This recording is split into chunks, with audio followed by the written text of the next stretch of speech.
Le président Donald Trump a encore récidivé dans la provocation et à ce rythme. Clairement, il nous entraîne vers une guerre mondiale. Résumons les faits objectivement. Les faits et uniquement les faits. Avant 2014, le Venezuela exportait son pétrole librement, surtout vers les États-Unis, donc tout allait bien. Les droits de l'homme n'étaient évidemment pas un sujet à cette époque. Puis les ventes vers Pékin et Moscou ont commencé à augmenter avec investissements et prêts en échange de pétrole, ce qui a commencé à gêner les États-Unis voyant leur influence menacée. Et pour empêcher ça, les États-Unis ont décidé seuls, via des sanctions unilatérales, d'empêcher l'exportation du pétrole vénézuélien. Ici, pas de droit international, les États-Unis ont décidé seuls d'interdire l'exportation de pétrole.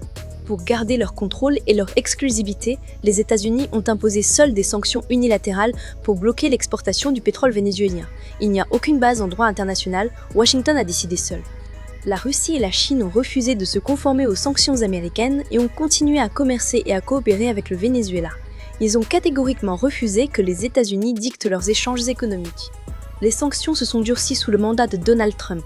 Les navires transportant du pétrole vénézuélien étaient désormais menacés de saisie et leurs propriétaires pouvaient voir leurs avoirs aux États-Unis gelés s'ils étaient interceptés.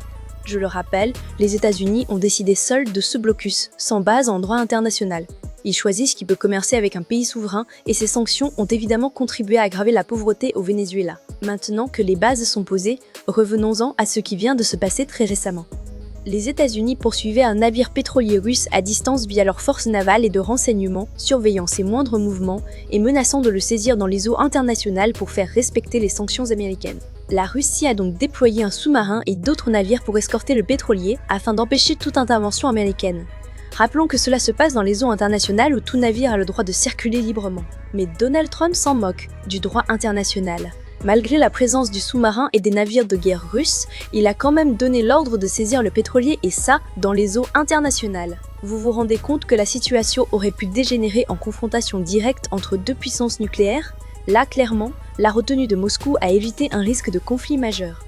Cet incident montre à quel point la politique agressive et unilatérale de Donald Trump représente un danger pour le monde.